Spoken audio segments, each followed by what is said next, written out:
We're up. Hello, good evening, and welcome to Insight Check, a dynamic discussion where we delve into the recent episode of 5 Foot Step, The Broken Stronghold. My name is Mitch. I will be your host and moderator for this evening, but to those in the chat, you can also call me Brendan. I'm joined by my wonderful co-players. Would you like to introduce yourselves, please?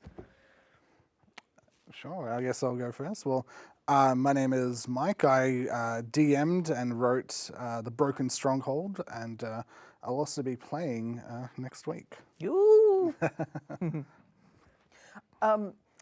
Mitch just reminded me that my name starts with M, so I'm Madonna, also known as Donna to my mum. I don't know what I usually introduce myself as.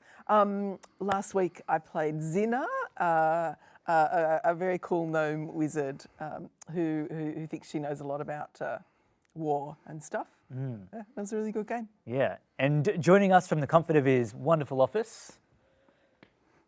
Hey, I'm Ari. I played Edgy Von Goth last week. Yeah, it's first call in. Let's see how this goes. Yeah. We do also have apologies from Joel, who unfortunately has failed his Constitution saving throw and cannot be with us tonight. But we do send our love to Joel, and hopefully he sends it back, because otherwise it's just not really... Oh, he better. Yeah, it's not really cricket then, is it? How are we feeling post-episode? Mike, it was your first ever on-screen game, in the studio setting at least? I'm feeling pretty good. I mean, I was very nervous beforehand, as you're aware. But when those lights came up and it was time to get to work, I just kind of knuckled down and did it, and I'm very happy I did. Yeah, honestly, I think you did a fantastic job. You seemed very natural just being in that seat. You know, you've DM'd a fair amount in the past. Now that you've kind of DM'd in person, DM'd online at home, and DM'd in a studio, Yeah.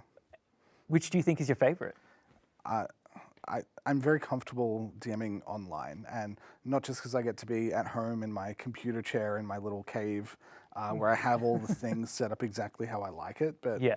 I also just, I like being able to set up the adventure, you know, in Roll20. I have all the stat blocks. I don't have to think about, you know, oh, do I put this mini over here, or the physical, you know, stuff. Yeah. That's just not a concern at all. It's just it all flows much more easily for me online. So I guess I prefer that. Yeah. I mean, Donna and Ari, you're both also DMs too. Do you have a preference?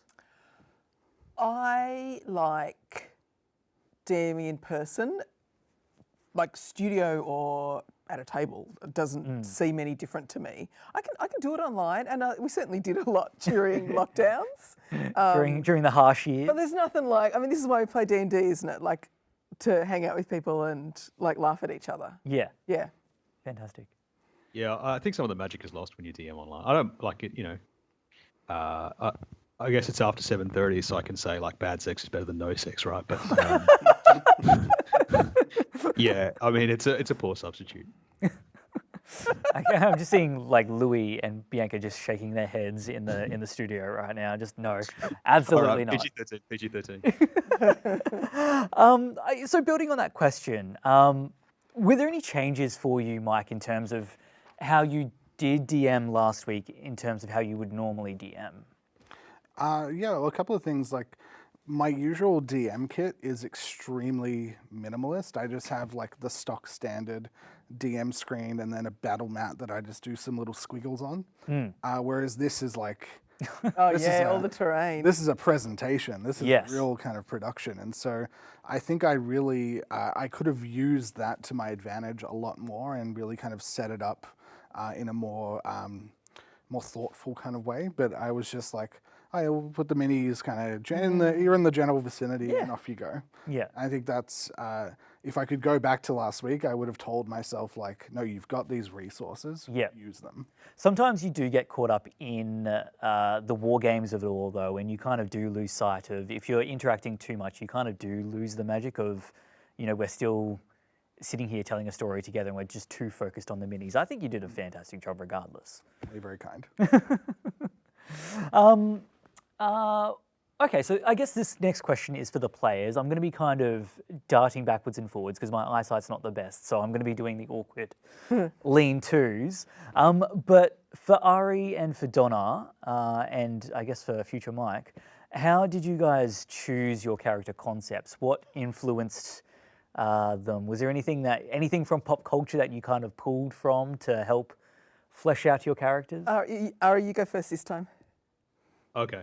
Well, so I don't know if anyone's seen all the terrible meme characters I have on the stream, but what I actually did was when I ran packs, I created like a bunch of like characters that you could make from the SRD, and the most generic, like the barbarian is called Billy Tough Boots, and the warlock is called Edgy Von Goth, Yes. and like, and I don't know, I kind of fell bizarrely in love with them because it's just very easy to get into the vibe of these very simple characters, and then you can kind of give them a backstory and flesh them out. Yeah. And yeah, I just thought Infernal Contract and like, you know, the current internet courses and multilateral schemes and stuff like that, it just kind of fits. You Yeah. know? Yeah. We never These really people, know these people are basically the devil, so you know. Yeah, we never really know what's in the terms and conditions when we just kind of hit that tick. You never know what you're signing up for, really, do you? And apparently, occasionally, it'll turn you into a tiefling. I reckon I made Zinna a couple of years ago. Hmm. There was a couple again pre-COVID. There was a time when I was overseas in Colombia, and I got stuck at the airport. I missed my flight and I had to rebook a flight, and so I had 13 hours in the airline lounge. Yeah, right. And some of that was drinking gin, and some of it was having a snooze, and the rest of it was making D&D characters. And I certainly made my favourite mate Yep. in that sitting, and I think I made Zinna in that sitting as well. And I think what I did with her was just like, I haven't played a war mage. Okay, let's play a war mage. And then when I was like figuring out who to play for this, I just went through my spreadsheet and I'm like, who's kind of at the right level? Yeah. I like playing Zinna. She's about the right level. Yeah. And I didn't think about how she was going to interact with anybody or what else we had. I'm like, and like her thing is, I bought a cert for her, a charity certificate a couple of years ago, which is why she has Puff, the glitter elemental, because it was a charity certificate. So I'm also like, oh yeah, Zinna's also got this thing that will come out at some point and throw glitter on everybody.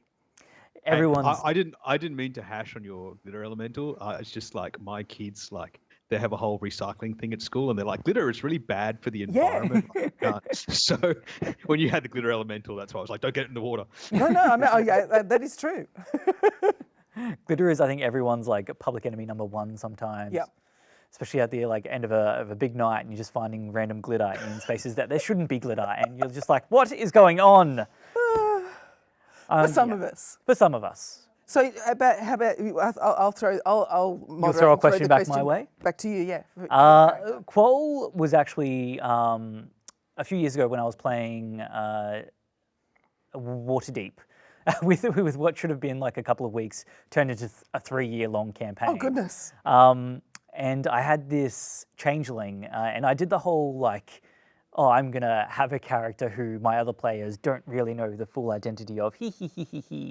And he, of course, like a changeling named Quinn, and one of his personas was an Aarakocra peacock, who was like Quinn.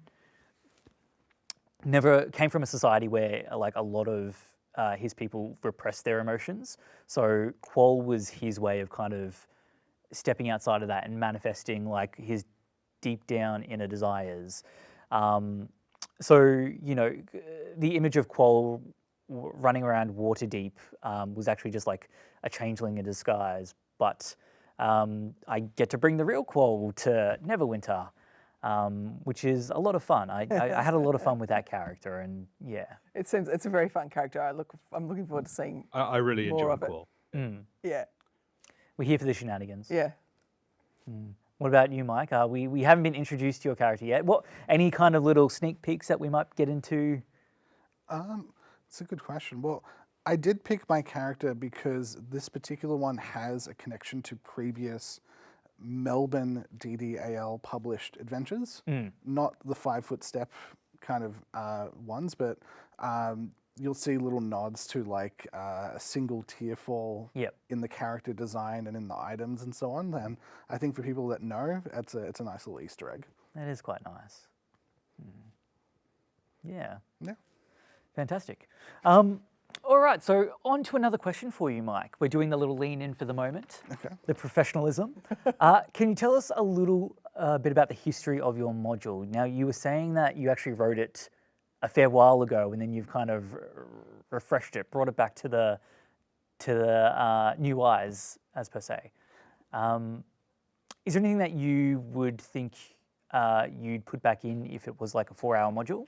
There's a few things. So you're right. And speaking of the Melbourne DDAL, Triple C published adventures, I wrote this as a challenge to myself to make Triple C Melb 03 Yep. after the first two were yeah. published. And I just, it was, back in September 2020, and I wrote it in a day. And it was the first module I ever wrote ever. And so that really, it was just me learning the format, learning the template, and just to get it right in my own mind. And then I never published it. I just put it in a drawer, and it stayed in a drawer for a couple of years. And then I rejiggered it to do for the Wild by Witchlight DC season when that came Yep. out. And I play tested it then, and it didn't quite work. Because a bard with an instrument of the bards just completely disabled the whole first combat in one turn. Yeah. And I was like, all right, back to the drawing board. Yep. So I put it in the drawer literally, and then when this opportunity came up to write for this series, I thought, well, I really want to make this Broken Stronghold thing work finally after 4 years. And so I just like picked it back up again. Yeah, you do pride yourself on being the DM who kind of really focuses on the mechanical crunch of D&D, and we love that combat. What is it that kind of appeals to you about D&D's combat system? Okay, here's what I like is it makes sense in my head because it's all finite. Yep. If you know all of the abilities and all the classes and all the races and all the things they can do, you can design a combat so that everyone gets their own little thing that they can do to like contribute. Or Yes. so for example, like having the houses there and the varying terrain, well, your character can fly. You can go up there and, take cover, and that changes the landscape of the combat a little bit. Yes. And so I love putting characters in a position where they get to do the thing, Yep. the thing that they were built to do. Ari and I maybe can give a small little apology for if our flying characters threw a spanner in the works, but is there anything that you would kind of go back to knowing that there would be more flying characters in your module? Would there be anything that you might tweak?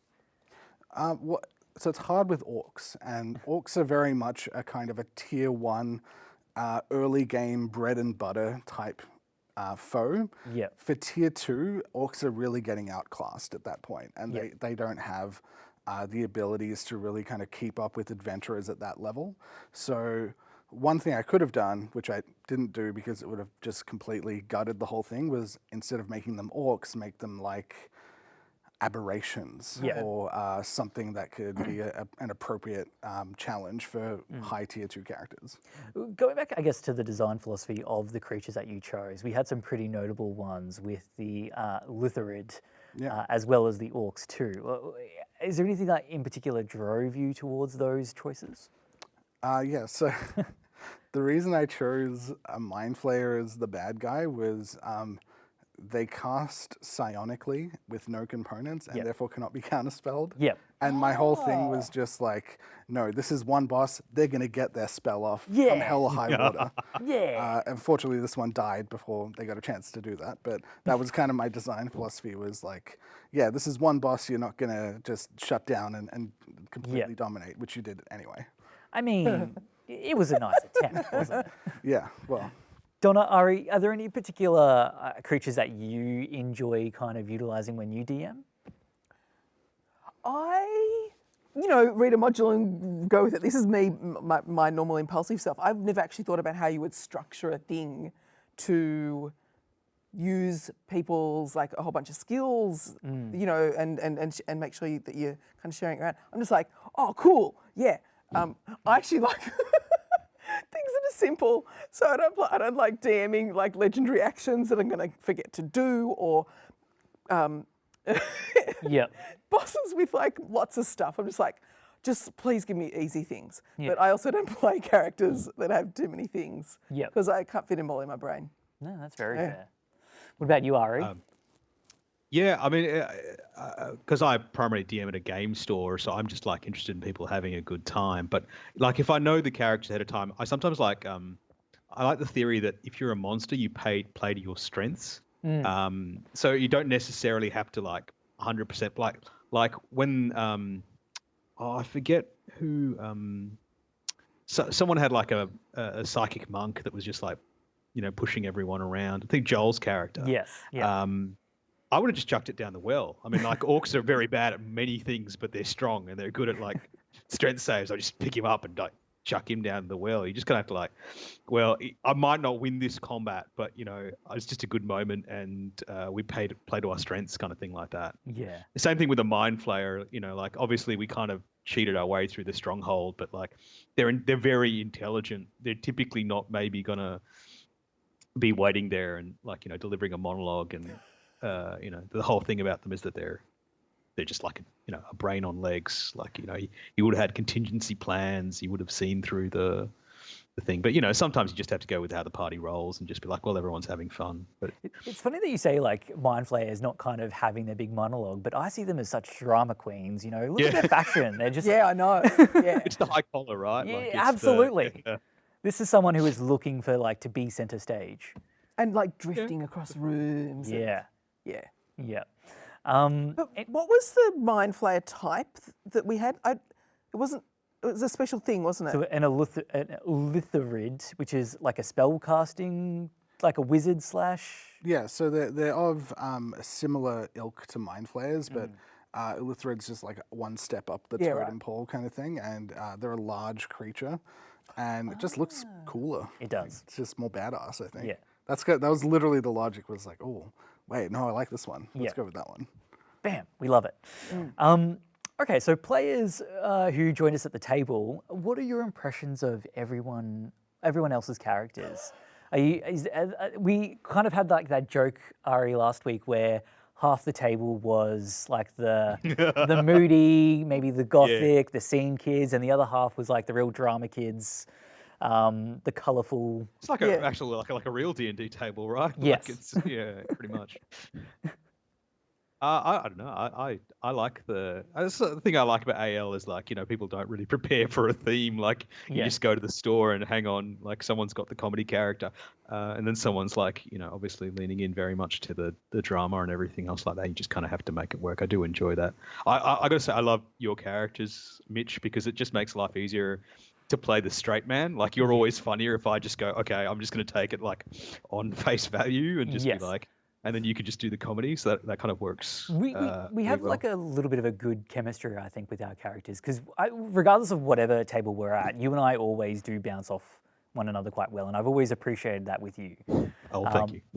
So no, it's quite nice, especially when you can just mock my characters and make them the butt of the joke. It's fine. And then you can be like, oh, why? Like Yeah. you take it. Yeah, it's great. I like that. Any kind of conflict between perhaps Zinna and Edgy, or I don't think so. you don't think so? Yeah, I mean, no. Zinna likes Edgy so far. I feel like maybe I hope Edgy doesn't dislike Zinna because that would Edgy be really doesn't, like, hurtful. the whole the whole thing with Edgy is that Edgy's like quite a poser. She's not really like, she just maybe got in a bit too deep, with this contract actually. Oh, the horns don't come with. Oh, I've signed up to serve in the Blood War. Oh dear, like it's just. Yeah, you don't think about those things when they offer you the cool horns and the wings. Did you find, Mike, like the party composition worked well for what you had planned, or was it kind of making things up on the fly? Well, so my biggest weakness as a DM is I don't handle unexpected things very well.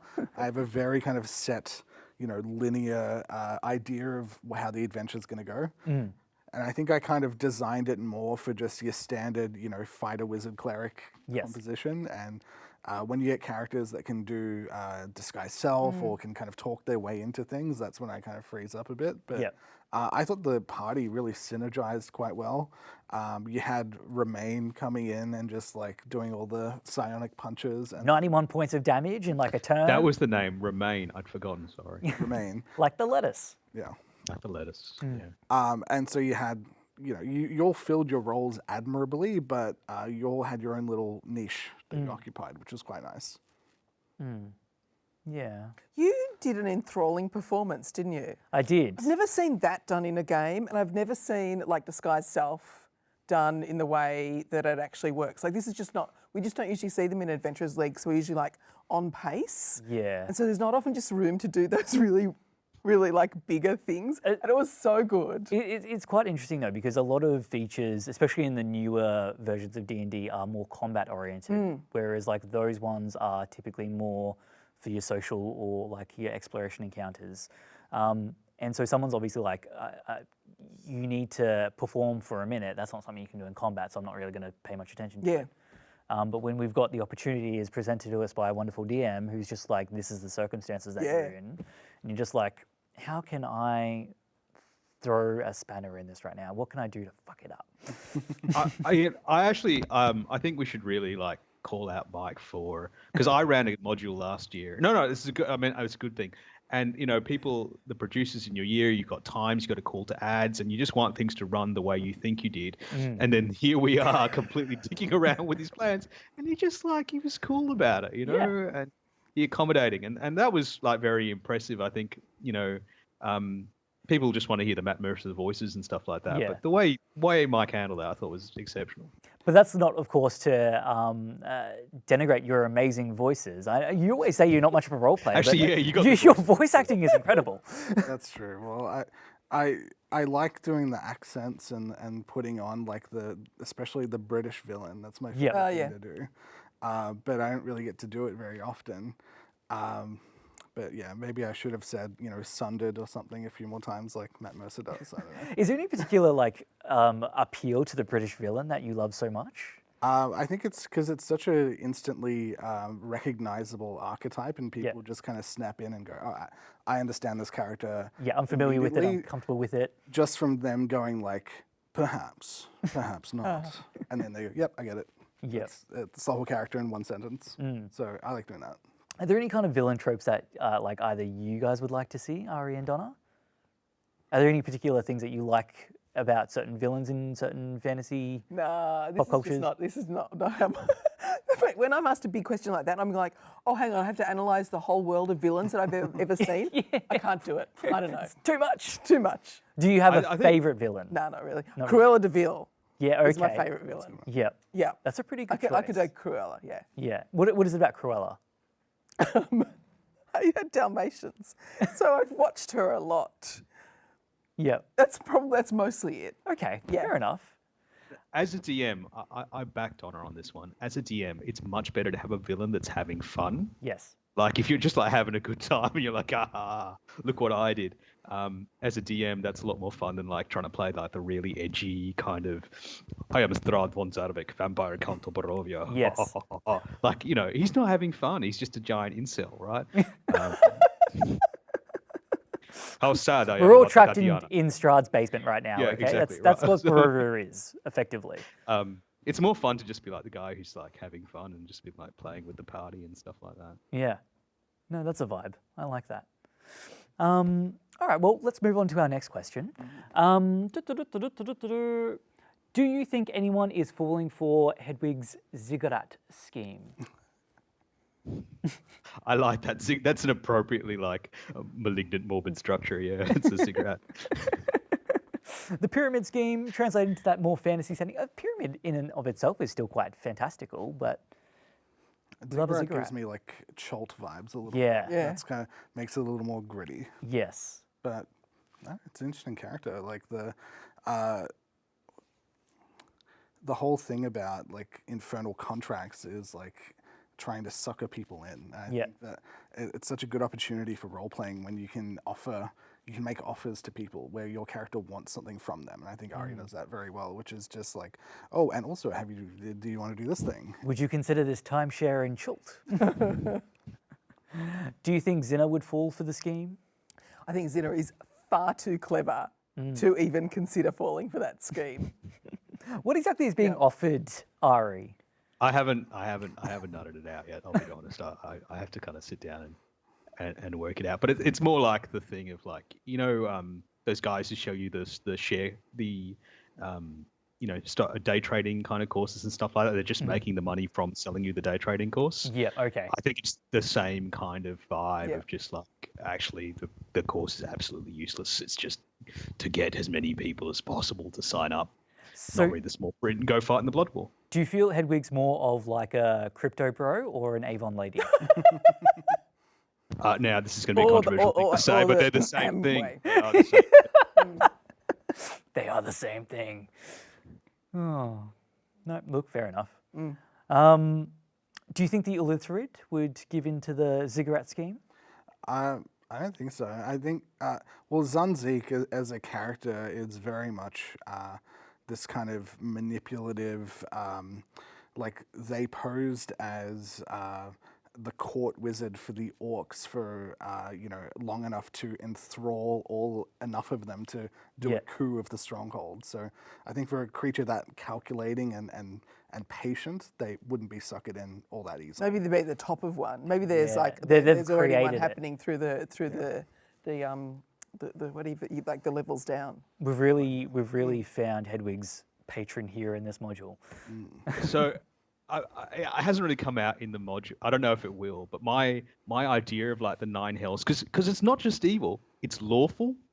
So a lot of the people involved in the tiers of the ziggurat are just miserable. Like the bottom is just like a bunch of imps that work at a call center that are trying to sell you like a timeshare in Stygia. Like Hedwig's like direct supervisor is like some Cambion called Terry, who's just like, oh god, I'm sick of these guys in the Forgotten Realms. They're like constantly messaging. Like it's just like tier upon tier and tier of like just like lawful misery basically.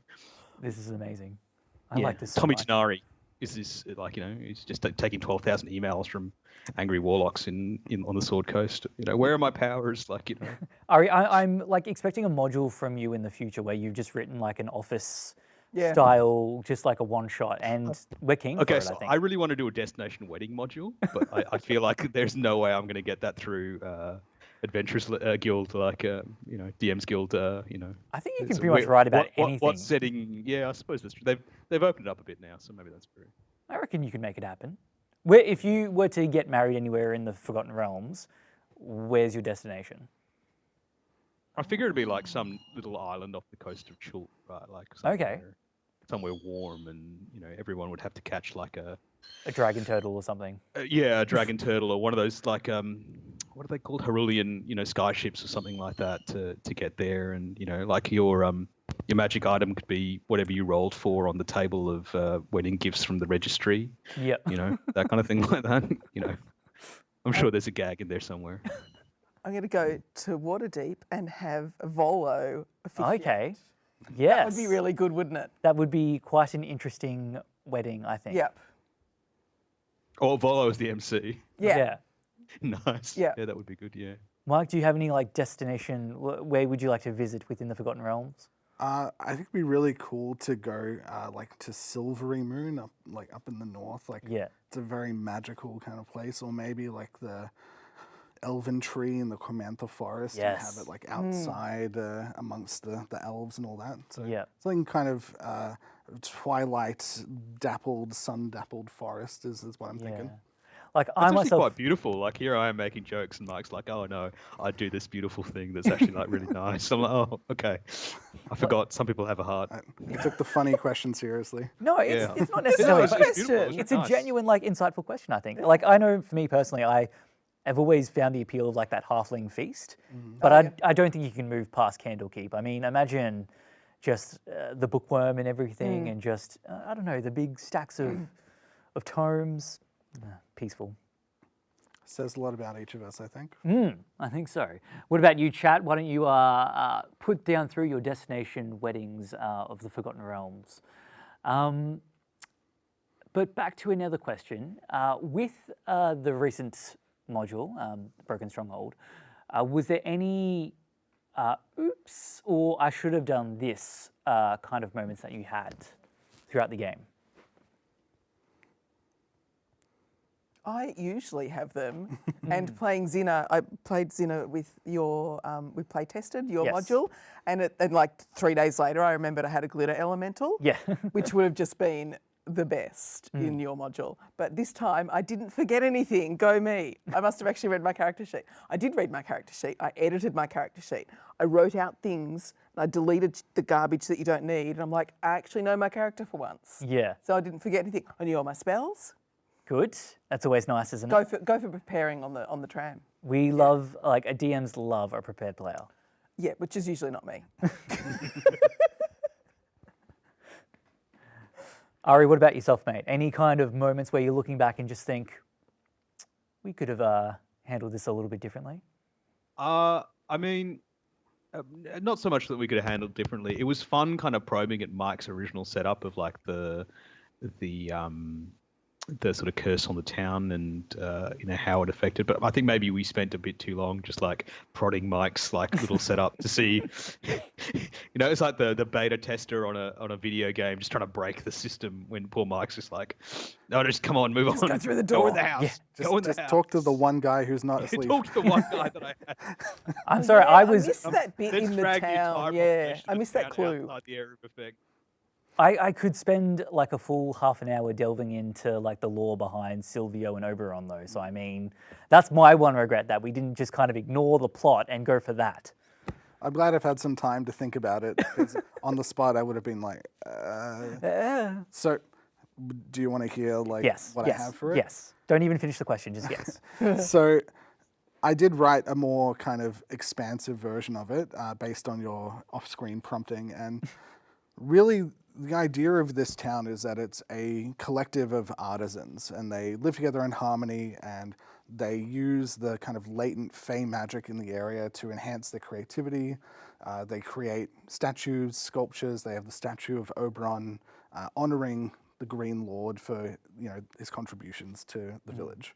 And the backstory is essentially many years ago, Silvio is this young, wandering artist who's very frustrated. Silvio's lost his creativity. He feels like he's not kind of reaching the creative heights that he needs to. And just kind of going out from town to town, Silvio plies his trade, makes his money, but it's not very creatively fulfilling. Until one day he wanders into this secluded valley that is the domain of Oberon the Green Lord. And I just imagine in my head, Silvio is pitched up against a tree, sketchbook in hand, just kind of drawing the river and the landscape. And then they happen to come across one another. And it's this little meet cute. Yeah. And they strike up a relationship, and they have this, wonderful summer together. Yeah. But as all good things do, they must come to an end. Oberon is called back to the Feywild, and as this kind of very romantic parting gift, he says to Silvio, look at the landscape that you've drawn, your masterpiece. Everything in this painting is now yours. And that was the kind of like the button on it. That is quite remarkable, I think. Do you feel like Oberon, or particularly Silvio, I'm just imagining like right now, my mind is still on the Halfling Feast, and I'm kind of tying that back into like the elven setting with like that beautiful descriptor that you applied earlier. Do you think either one of them would have like a signature dish that they would bring to like the elven cookout, or? It's a good question. I know you mentioned Silvio is like having this Italian adjacent name. Yes. So I'm going to go with like just your classic, spaghetti and meatballs, kind of just a big bowl of pasta for Silvio. And I think Oberon, he's more into kind of the leafy greens, maybe a very nice garnished salad, something like that. And that's the yin and yang of their contributions, like a big kind of heavy meal and then a very light kind of airy-fairy meal. Okay. And now let's just say that you as an actual person, so Mike, Ari, Donna, You are invited to the Elven Feast, and there's a big widespread table of food in front of you. What are you reaching for first? This is, you make it up. Like, this is like your fantasy here right now. What do you guys think? Roast meat. Roast meats? Yeah. Any particular, like, fantastical creature?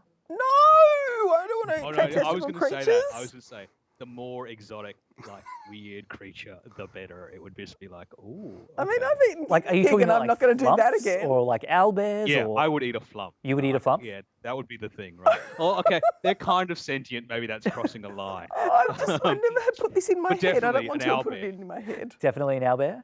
Yeah, definitely.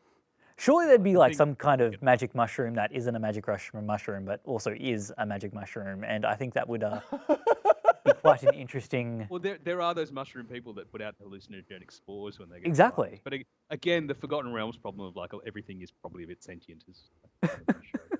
I was just thinking about, things that aren't tresums or things that... You would need a tresum? No, because they're like kitties with wings. I have in real life had long discussions about like why we think that some things are edible and some things aren't, when actually the cute is not meant to be the answer. Fair enough. Mike, what about you? What are you vibing from the feast? I don't know. I have to assume that if this is my fantasy feast and I can have anything I wanted, Yes. it would have my favorite meal in the world, which is chicken schnitzel. Chicken schnitzel. So I would just grab a big old plate of those. What would an elven chicken schnitzel look like? Very razor thin, like pounded down to like, as thin as it can possibly be, but still having a nice crunch to it. Yeah. And so it would just be layers and layers and layers of the, like almost like lembas bread kind of. Yeah. I imagine like some gold leafing as well somehow. Like the cheese is kind of just really like No cheese. gilded. No cheese? No cheese ever. That's a Never. parma. That's not a schnitzel. Oh, sorry. Oh, yeah. Sorry, I was about to walk off the set. I'm just. The culture wars right now. It's the. Someone's made a very I think Tess has made a joke in the chat about if you go to an elven feast, that fairy bread probably has a very different connotation. Well done. We love that, Tessa. We've got one more question on our sheet, but we will throw it to the chat. If you do have any questions that you would like to ask any of the cast members here, feel free to throw them up in the chat and we'll have a good look. But for the question as per those prompted, for fun, what alternate covers, query cover stories, do you think you could have come up with if you couldn't use the one you did? As in intro, character intro story? What do I you imagine mean? that's probably what that's referencing. I think, isn't that the banging on the door of the Citadel and saying, "Oh, I brought the prisoners"? Oh, Right. I don't know. yeah, That's yeah. what I thought. How would you have otherwise hoodwinked the orcs to let you in? Avon lady. we are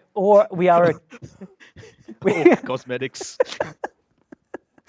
Yeah, well, it's actually really hard. I imagine that the different shades of green are not well represented in the Forgotten Realms, Exactly. right? Like, yeah. maybe we can be like Birdlesque on like a traveling show and we're trying to recruit them for the orchestra. You know, just Mitch, how do you think about these so fast? I will say, like, as every playtest I did up to this point, the characters just, stealthed their way Yeah. in. Yeah. The fortress has a giant crack in the stonework that you can kind of slip your way through, and that was the intended way of doing it. But I did notice that you dropped the DM like golden light on the "there is a crack in the side of the fortress." the It looks broken like it. stronghold. So Yeah, it's true. I was a broken yeah. But we were already walking in by then. Yeah, you guys had a different way, and that's perfectly fine.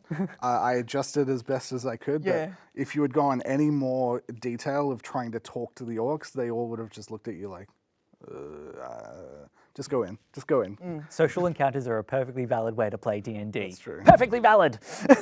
No, you did I mean, I gotta say, like, I was like a little surprised that, because as a warlock, you obviously lean into charisma, and then you get Mask of Many Faces, and then you get an extra point of charisma as a for the actor feat, and I'm just like, why doesn't everyone else do this? Like, it just seems to work really well, but Yes. it's not something I've seen anyone else try. I don't know. Maybe it's just because they're, yeah, you're right. It's not AL's focus of combat. But it's different when like we know each other as player, like as people playing. It's harder when you do rock up to a table full of players who you don't really know to Yeah. do those kind of things. Yeah.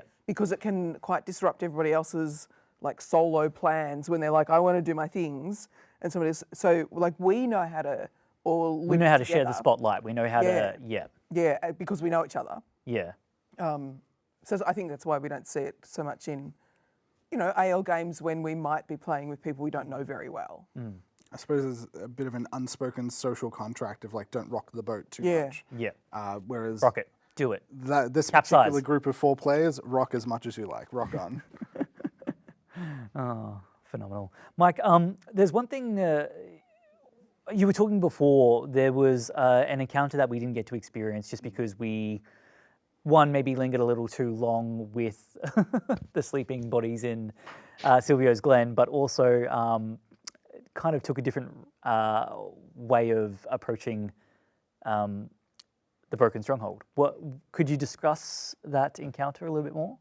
Yeah, so there was meant to be a random forest encounter while traveling from the village to the stronghold.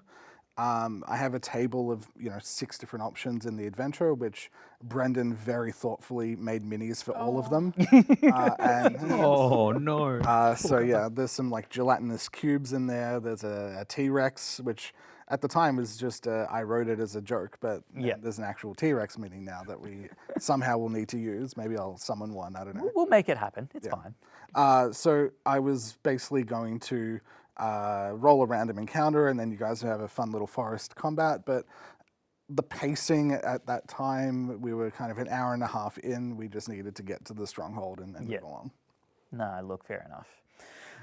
We do have a question from the chat. The non-real Brendan has asked, if your characters were affected by Zenzeek's ritual, what do you think they would see? We also would like to see the T-Rex if possible. So maybe just go for us and just describe the ritual again, Mike, in terms of, so we're put to sleep and we're seeing these fears and horrors, is that right? Yes, so the thing about this particular village is that it is a focal point for the Fey energy in the valley that is left behind by Oberon having resided there for so long. The villagers, they're used to using this magic for creativity. They're used to having visions that are like flashes of inspiration. But what this ritual has done has essentially... T-Rex. I don't know what I'm going to do with it now. I'm tempted to Does the T-Rex have be a a name? 5-year-old and go, ah, ah, ah. It's a great You question. can sit on my knee. I can go into the lore for the T-Rex in a second. I'll just finish my point. Yes, sorry, thank you. So what the ritual essentially does is it takes those flashes of inspiration and those creative visions and corrupts them. So dream turns to nightmare, but very, very subtly. So that kind of pressure at the back of your minds that I described, if you had stayed in the village long enough, you would have had to start making wisdom saving throws. And then eventually when the ritual takes hold, you're basically incapacitated, your eyes glaze over, and you're just stuck in this kind of nightmare hellscape. I think with that kind of prompt, Quoll in particular is very used to being the center of attention, loves having everyone's focus. I feel like Quoll's nightmarish version of his dream would just be he's alone and he's isolated with his thoughts. And he's definitely one of those people who externalizes a lot because he doesn't want to focus on his own internal way of thinking. So that isolation and loneliness is what would kind of really dig in deep to him. Yeah, that's... No projecting from myself whatsoever. Well, clearly we aren't our characters. Not in the slightest. Ever. Zina would be like strategizing and running some kind of battle and just losing control of it over and over and over and over and over and over again. Not anything like me when I used to be an event manager, having nightmares about losing control of conferences. That's what Zina would be nightmaring about. Now I'm gonna dream about that tonight. Yeah.